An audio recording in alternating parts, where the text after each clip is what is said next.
Nadie imaginaba que detrás de la voz que convirtió "Hoy tengo ganas de ti" en un himno generacional, existía un silencio que crecía como una sombra imposible de detener.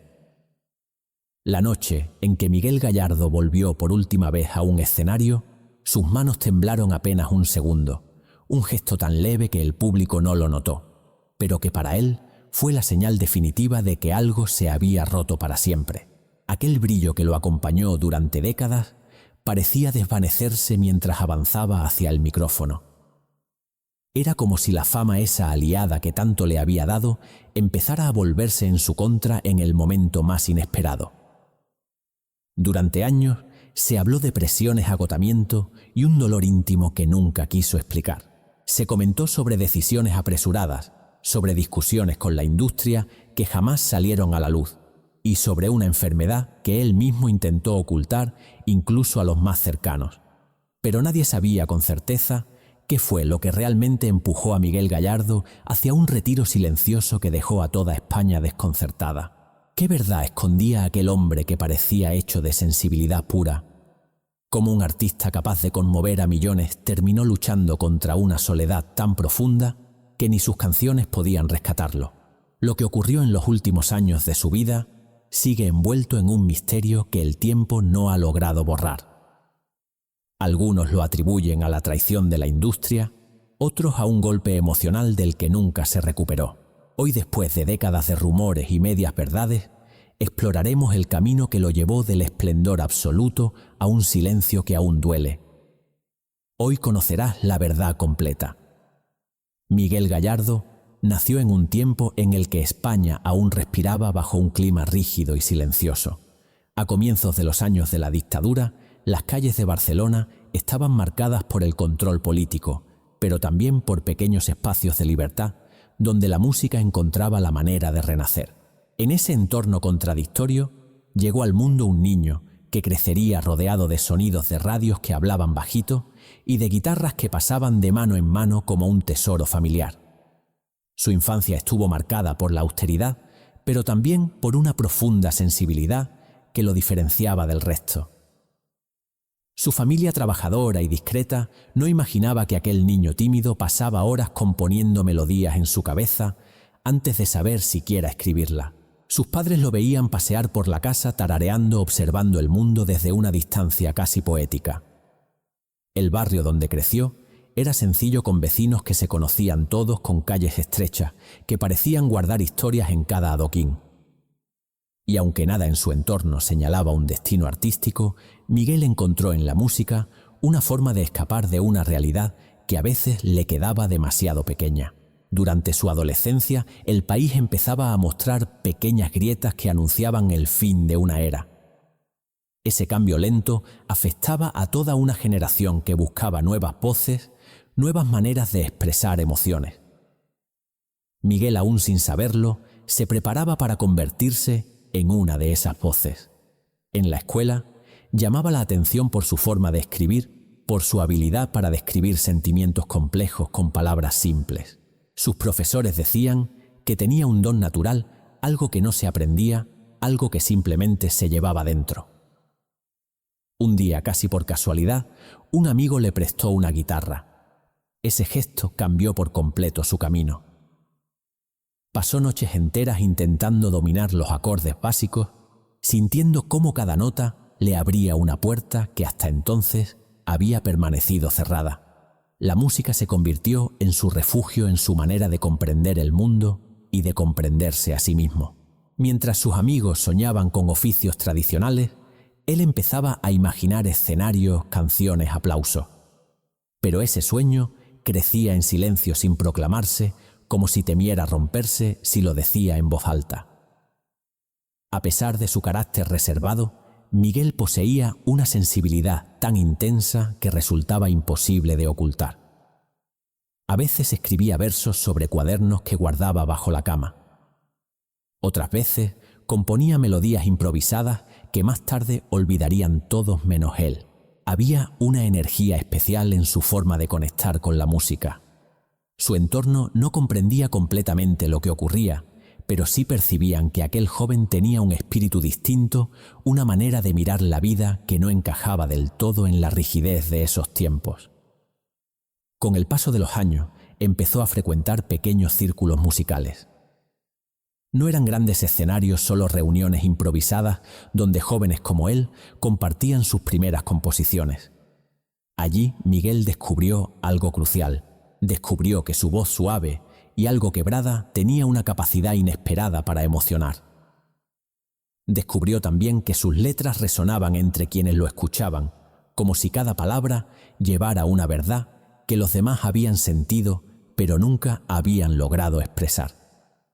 Mientras España se preparaba para entrar en una etapa de transición social y cultural, Miguel Gallardo se preparaba, sin saberlo aún, para irrumpir en una industria musical que buscaba desesperadamente nuevas figuras. Su talento crecía en paralelo al despertar de un país que empezaba a abrir los ojos después de décadas de silencio. La combinación era perfecta. La historia estaba lista para él, y él estaba listo para convertirse en algo mucho más grande de lo que jamás habría imaginado. Había llegado el momento en que su vida dejaría de ser solo un sueño privado. Las puertas del éxito comenzaban a entreabrirse lentamente, y dentro de poco Miguel Gallardo se encontraría cruzándolas sin posibilidad de regresar. El ascenso de Miguel Gallardo no ocurrió de un día para otro, pero cuando finalmente sucedió, lo hizo con una fuerza capaz de transformar para siempre su destino. A comienzos de la década de los años 70, mientras España vivía una efervescencia cultural contenida, Miguel decidió que había llegado la hora de llevar sus composiciones más allá de los pequeños círculos donde hasta entonces había encontrado refugio. Durante meses, visitó estudios, mostró maquetas y cantó frente a productores que, aunque sorprendidos por su sensibilidad, dudaban de que un joven tan reservado pudiera abrirse paso en un mercado dominado por voces más estridentes. Sin embargo, bastó que uno de ellos escuchara un estribillo nacido en una noche de inquietud para comprender que estaba ante algo único. Ese estribillo sencillo y apasionado pronto se convertiría en la semilla de una de las canciones más importantes de la música en español. Miguel se dedicó por completo a pulir su estilo, a encontrar un equilibrio entre su voz íntima y la necesidad de conectar con un público cada vez más amplio. En el estudio, los técnicos quedaban impresionados por su capacidad para transmitir emoción sin recurrir al exceso. Había algo casi confesional en su forma de cantar. Parecía hablarle a alguien muy cercano. Parecía cantar desde una herida. Cuando finalmente lanzó sus primeras grabaciones, el público reaccionó con una mezcla de sorpresa y fascinación. En una época en la que la música romántica buscaba nuevas formas de expresar la vulnerabilidad masculina, la voz de Miguel aportaba una verdad que resonaba de manera especial. Las emisoras empezaron a difundir sus temas y muy pronto los oyentes solicitaron escuchar más. Entre ellos surgió una melodía que, sin que nadie pudiera preverlo, marcaría un antes y un después en su carrera. Hoy tengo ganas de ti se convirtió casi instantáneamente en un himno. Las primeras semanas tras su lanzamiento fueron un torbellino. Llamadas, entrevistas, invitaciones a programas, cartas de admiradores que hablaban de cómo la canción había puesto palabras a sentimientos que llevaban años guardados. Miguel veía cómo todo a su alrededor cambiaba a una velocidad vertiginosa. Pasó de cantar frente a unas pocas personas a enfrentarse a auditorios repletos. En cada concierto, el momento en que entonaba los primeros acordes de su canción más emblemática producía un silencio profundo. Miles de personas parecían contener la respiración mientras él recreaba aquella confesión íntima que ahora pertenecía a todo un país. Los críticos destacaban su capacidad para unir sencillez y profundidad emocional. Había en él una mezcla de fragilidad y convicción que lo hacía distinto de sus contemporáneos. Su éxito no se limitó a España. En países de América Latina, su música se expandió con una rapidez sorprendente. Radios de México, Argentina, Chile y Perú empezaron a incluirlo en sus listas. Sus discos cruzaron el Atlántico y encontraron un público que lo adoptó como si siempre hubiera formado parte de su historia musical. Para un artista tan introspectivo, la internacionalización fue un desafío inesperado. Aunque agradecía el cariño del público, la magnitud de la fama empezaba a generar en él una presión que crecía de forma silenciosa. Aún así, seguía adelante. Grabó nuevos álbumes, colaboró con músicos reconocidos y se consolidó como una de las voces románticas más influyentes de la época. El éxito trajo consigo un ritmo frenético. Viajes constantes, compromisos con la prensa, sesiones interminables en estudios de grabación. Miguel, acostumbrado a la introspección, tuvo que aprender a vivir bajo la mirada permanente de periodistas y fanáticos. Sus canciones escalaban en las listas una tras otra. El público asistía a su crecimiento artístico con entusiasmo. Parecía que nada podía interrumpir aquella etapa de plenitud en la que cada proyecto se convertía en un nuevo triunfo. Sin embargo, detrás de esa imagen imparable, empezaban a aparecer pequeños signos de agotamiento. Sus más cercanos notaron que hablaba cada vez menos de sus emociones. A veces llegaba a los ensayos con una expresión distante, como si una inquietud que no lograba nombrar estuviera empezando a ocupar espacio en su vida. El contraste entre su éxito público y su mundo interior se hacía más evidente conforme pasaban los meses. Mientras millones lo escuchaban a diario, él comenzaba a sentir el peso de una exigencia que no siempre podía sostener. A pesar de ello, la industria seguía demandando más de él. Nuevos discos, nuevas giras, nuevas entrevistas. Miguel cumplía con todo, pero en su mirada empezaba a reflejarse una tensión que no formaba parte del artista que había conquistado al público con una sensibilidad luminosa. Y aunque nadie podía preverlo, ese desequilibrio entre la gloria exterior y la fragilidad interna pronto se convertiría en una grieta que cambiaría su historia de manera irreversible. Aquel periodo de máximo esplendor parecía anunciar una carrera destinada a perdurar sin interrupciones. Pero mientras sus canciones sonaban en todas partes, mientras la gente lo veía como un símbolo de romanticismo inquebrantable, Miguel empezaba a enfrentarse a un conflicto que lo llevaría a una de las etapas más difíciles de su vida. El golpe no llegó de forma repentina. Fue una acumulación lenta, casi imperceptible al principio, pero devastadora cuando finalmente estalló. A medida que Miguel Gallardo avanzaba en su carrera, el brillo externo contrastaba cada vez más con un cansancio interior que lo acompañaba en silencio.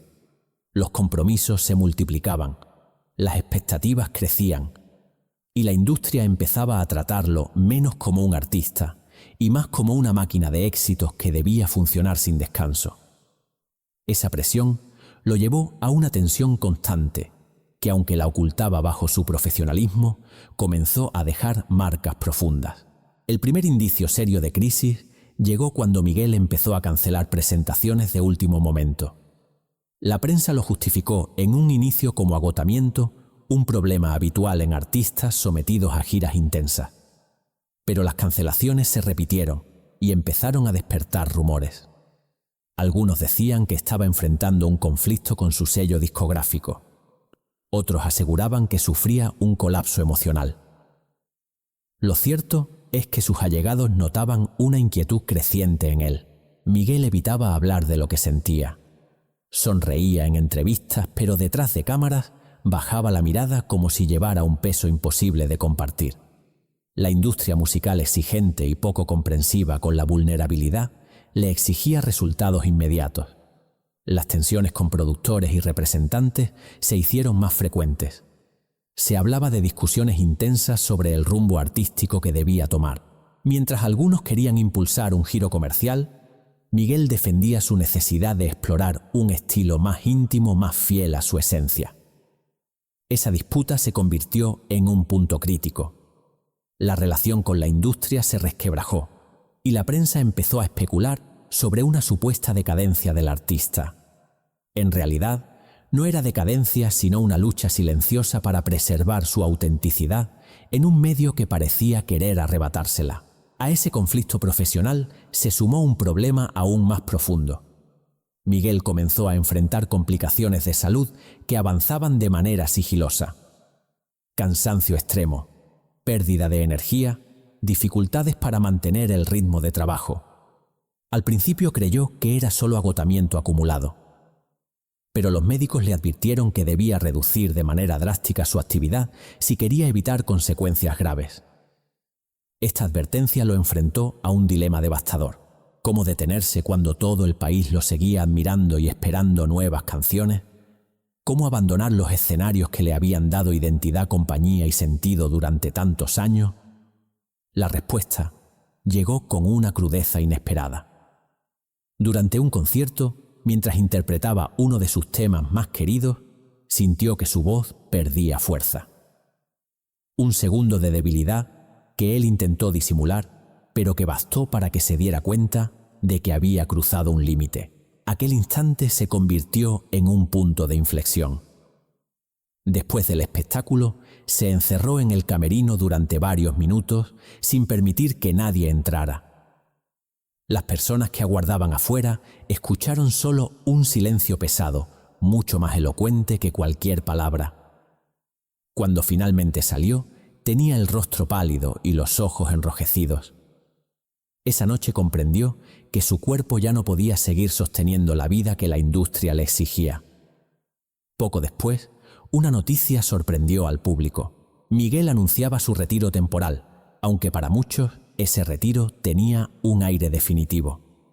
Los titulares hablaban de un artista agotado, de una crisis emocional, de una lucha interna que había llegado demasiado lejos. Lo cierto es que Miguel estaba enfrentando una batalla médica que prefería mantener en privado. No quería que su enfermedad se convirtiera en tema de morbo o especulación. No quería que se interpretara como debilidad. Pero el silencio alimentó rumores cada vez más intensos. Algunos medios insinuaron que había sido traicionado por su entorno profesional. Otros afirmaron que un conflicto contractual lo había obligado a desaparecer de la vida pública. Las versiones se multiplicaron sin que él saliera a desmentir ninguna. Su silencio amplificó la sensación de misterio. Y ese misterio, con el paso del tiempo, se transformó en una sombra que parecía imposible de disipar. Para muchos fanáticos, la ausencia de Miguel fue un golpe inesperado. Su voz había acompañado momentos íntimos de millones de personas. Su retirada abrupta dejó un vacío en la música romántica que nadie pudo llenar de inmediato. Pero mientras el país debatía sobre las razones de su desaparición, Miguel se enfrentaba a una crisis mucho más profunda de lo que cualquiera imaginaba. Su salud se deterioraba y su ánimo oscilaba entre la esperanza y el temor. Estaba luchando contra un enemigo silencioso, un enemigo que no eligió, pero que llegó para cambiarlo todo. Las entrevistas que dejó sin responder, las presentaciones que ya no pudo ofrecer, los proyectos que quedaron en pausa, todo reforzó la sensación de que algo grave estaba ocurriendo. Sus seres queridos comenzaron a notar que su mundo se había reducido a espacios tranquilos, alejados de la multitud y del ruido. La vida pública ya no era un lugar seguro para él. La enfermedad avanzaba con una discreción implacable y lo obligaba a replantearse cada decisión. Este periodo marcó el inicio de su retirada definitiva. Una retirada que no fue un acto de renuncia voluntaria, sino una consecuencia inevitable de una batalla que había comenzado a librar en silencio. Y mientras la industria seguía adelante, mientras nuevas voces surgían y ocupaban los escenarios, Miguel se desvanecía lentamente frente a los ojos de un país que aún no comprendía por qué había tenido que marcharse. ¿Podría alguien sobrevivir a semejante golpe? Lo que vino después no fue solamente caída. Fue un largo proceso de resistencia, introspección y búsqueda de sentido que definiría los últimos años de Miguel Gallardo. La retirada de Miguel Gallardo no fue un final repentino, sino un descenso lento, lleno de matices, en el que cada decisión parecía marcada por una mezcla de resignación y necesidad. Tras su alejamiento de los escenarios, su vida comenzó a dividirse entre visitas médicas, silencios prolongados y una búsqueda constante de equilibrio emocional. El artista que alguna vez había iluminado escenarios con su sensibilidad se encontraba ahora luchando contra una sensación de vacío que no sabía cómo llenar. La enfermedad lo obligaba a disminuir su ritmo hasta casi detenerlo. Y esa detención, que en un inicio parecía temporal, pronto se convirtió en una nueva forma de vivir. Durante los primeros meses, Miguel intentó aferrarse a la esperanza de un regreso. Pasaba horas escuchando grabaciones antiguas, analizando versos que había escrito en su juventud y que parecían pertenecer a otra vida. También escribía nuevas melodías que nacían desde un lugar más oscuro, más introspectivo. Pero esas composiciones rara vez llegaban a convertirse en canciones completas. La fatiga, tanto física como emocional, lo interrumpía.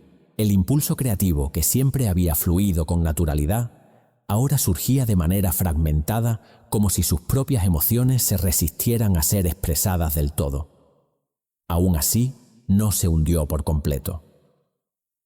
Hubo momentos en los que intentó reconstruirse. Participó en reuniones privadas con amigos músicos, compartió ideas, habló de posibles proyectos futuros. En esas conversaciones se dejaba ver un brillo fugaz, un indicio de que todavía existía dentro de él un deseo de volver al arte. Pero cada intento chocaba con la realidad de su deterioro. Su cuerpo ya no respondía como antes. Su energía se agotaba con rapidez. Y la presión de cumplir las expectativas del público le resultaba demasiado pesada para cargarla en ese estado. La reinvención que muchos artistas logran en momentos de crisis, para él no fue un impulso hacia lo nuevo, sino un repliegue hacia lo esencial. Miguel se centró en su familia, en sus afectos, en los lazos que la fama había debilitado sin darse cuenta. Pasó más tiempo con su hija, con quien compartía una complicidad profunda. Esos momentos de intimidad se convirtieron en refugios para él. Conversaban sobre música, sobre la vida, sobre lo que significa enfrentarse a lo inevitable. A través de esos lazos, Miguel encontró una forma distinta de continuar. Ya no desde los escenarios, sino desde la presencia cercana, humana, honesta. Sin embargo, aceptar la distancia con el público no fue sencillo. Había noches en las que escuchaba en la radio canciones de otros tiempos y se preguntaba si podría haber seguido un poco más, si había renunciado demasiado pronto, o si simplemente su destino estaba marcado desde antes de que pudiera impedirlo. Estas dudas lo acompañaron durante años y se convirtieron en parte de su caída, no como un derrumbe dramático, sino como una lenta transformación interior. Miguel dejó de ser el artista que vivía a través de las expectativas ajenas y comenzó a buscar quién era más allá de ellas. A medida que su salud empeoraba, también lo hacía su aislamiento. Su círculo se redujo a unas pocas personas. Los medios intentaban obtener declaraciones, pero él prefería el silencio. No quería que su enfermedad se convirtiera en motivo de titulares sensacionalistas. No quería que el público recordara su imagen debilitada, sino la fuerza emocional que había transmitido durante sus años de plenitud. Así su desaparición mediática se volvió casi absoluta. Para muchos parecía un misterio. Para él, simplemente era una forma de proteger su dignidad en medio de una batalla que cada día se volvía más difícil. Pero incluso en ese aislamiento, Miguel tuvo momentos de profunda lucidez. Hubo días en los que, pese al dolor, se sentaba frente a su cuaderno y anotaba ideas para canciones que nunca grabaría. Esos apuntes eran una forma de mantenerse conectado con la esencia que lo había guiado toda su vida. Tal vez sabía que no podía volver a los escenarios, pero tampoco estaba dispuesto a renunciar por completo a la música. La creación, incluso incompleta, se convirtió en su último acto de resistencia. Con el tiempo la enfermedad avanzó y Miguel empezó a comprender que su lucha tenía un límite. Esta aceptación no fue una derrota, sino una transformación. Había pasado de buscar un regreso imposible a encontrar una serenidad que solo llega cuando se comprende que no todo depende de uno mismo. La reinvención final no consistió en rehacer su carrera, sino en reconciliarse con su historia, con sus logros, con sus errores y con los momentos que marcaron su vida profesional y personal. En sus últimos años, aquellos que tuvieron la oportunidad de estar cerca de él destacan su profunda ternura, su capacidad para recordar con detalle episodios de su vida artística y su forma de hablar de la música como si fuese un ser vivo que lo había acompañado desde la infancia. Aunque el mundo exterior lo recordaba como un ídolo romántico, él prefería verse como un hombre que había amado intensamente, que había escrito desde el alma y que, pese a las dificultades, había encontrado un sentido más profundo en la intimidad de sus últimos días. Su caída no fue un escándalo público, sino un proceso silencioso en el que la fragilidad y la fortaleza convivieron hasta el final. Y su reinvención no fue un regreso triunfal, sino una transición hacia una etapa en la que la música dejó de ser un escenario y se convirtió en una compañía personal discreta, casi sagrada. Miguel Gallardo afrontó el final de su vida con una serenidad que sorprendió a quienes lo conocieron. Había dejado atrás el peso de las expectativas, había aceptado el curso de su destino, y aunque nunca pudo regresar como artista, logró algo que muchos no alcanzan. Logró comprenderse, reconciliarse y despedirse en paz. Ahora, el silencio que lo rodeaba ya no era una carga, sino un espacio en el que su memoria comenzaría a transformarse en legado. Cuando Miguel Gallardo dejó definitivamente los escenarios, muchos pensaron que su ausencia acabaría diluyendo su figura con el paso del tiempo. Sin embargo, ocurrió exactamente lo contrario. A medida que su voz dejaba de escucharse en directo, sus canciones comenzaron a adquirir una dimensión distinta, casi mítica. La distancia entre el artista y el público no borró su recuerdo, lo intensificó. La gente empezó a revisitar sus discos con una sensibilidad renovada, entendiendo matices que quizá pasaron desapercibidos en su época de mayor éxito. Su música dejó de ser solo compañía y pasó a representar un refugio emocional para varias generaciones. Hoy tengo ganas de ti, su obra más emblemática, trascendió el ámbito musical para convertirse en un símbolo cultural. Se escuchaba en bodas, despedidas, reconciliaciones y momentos íntimos que marcaban la vida de miles de personas. La canción se convirtió en una especie de código emocional compartido. Con el tiempo, distintos artistas hicieron sus propias versiones, pero ninguna logró igualar la melancolía precisa con la que Miguel interpretaba cada verso. Era como si su voz hubiera sido hecha a medida para transmitir una verdad que otros solo podían imitar. En España, su influencia se extendió mucho más allá de la música romántica. Cantantes jóvenes, especialmente durante los años 90 y 2000, mencionaban a Gallardo como un referente, no solo por su capacidad vocal, sino por la manera en que construía canciones que hablaban de emociones profundas, sin caer en la exageración. Ese equilibrio difícil de alcanzar fue una de las razones por las que su obra permaneció vigente durante décadas. Lo que Miguel hacía parecía sencillo a primera vista, pero escondía una complejidad que solo los grandes intérpretes logran transmitir. En Latinoamérica, su legado adoptó otra forma. Allí su música se integró en la identidad emocional de países enteros. En México, por ejemplo, algunas de sus canciones se convirtieron en parte de la memoria colectiva. En Argentina, sus baladas acompañaron a una generación que veía en él la voz ideal para expresar sentimientos que no siempre se atrevían a decir en voz alta. En Chile y Perú, sus discos fueron reeditados varias veces, debido a la demanda persistente del público. Pocos artistas españoles lograron construir un puente tan sólido y duradero con América Latina como lo hizo Miguel Gallardo. Su influencia también se reflejó en la televisión, el cine y los programas musicales que marcaron una época. Sus temas aparecieron en series documentales y recopilaciones dedicadas a la música romántica. Los presentadores lo mencionaban como uno de los nombres imprescindibles al hablar de la transición musical española. Incluso años después de su retiro, su ausencia se percibía como un vacío imposible de llenar. Cada vez que se recordaba la historia de la balada romántica, Miguel ocupaba un lugar central, no solo por su talento, sino porque logró expresar una sensibilidad que definió a toda una generación. Los fanáticos desempeñaron un papel fundamental en la preservación de su memoria. Foros, clubes de admiradores y comunidades en línea compartían entrevistas, grabaciones antiguas y anécdotas que pocos conocían. Muchos recordaban su cercanía con el público, su timidez encantadora y su forma de agradecer cada aplauso con una modestia que contrastaba con la grandeza de su arte. Estas memorias colectivas se convirtieron en un archivo vivo, una presencia constante que mantenía su figura más activa que nunca. Tras su fallecimiento en el año 2006, la dimensión de su legado se hizo aún más evidente. Medios de comunicación de España y América Latina dedicaron especiales para recordar su trayectoria. Se revisaron sus discos, se analizaron sus letras y se resaltó su impacto en la música romántica en español. Lo que antes parecía una carrera brillante se reveló como una contribución histórica.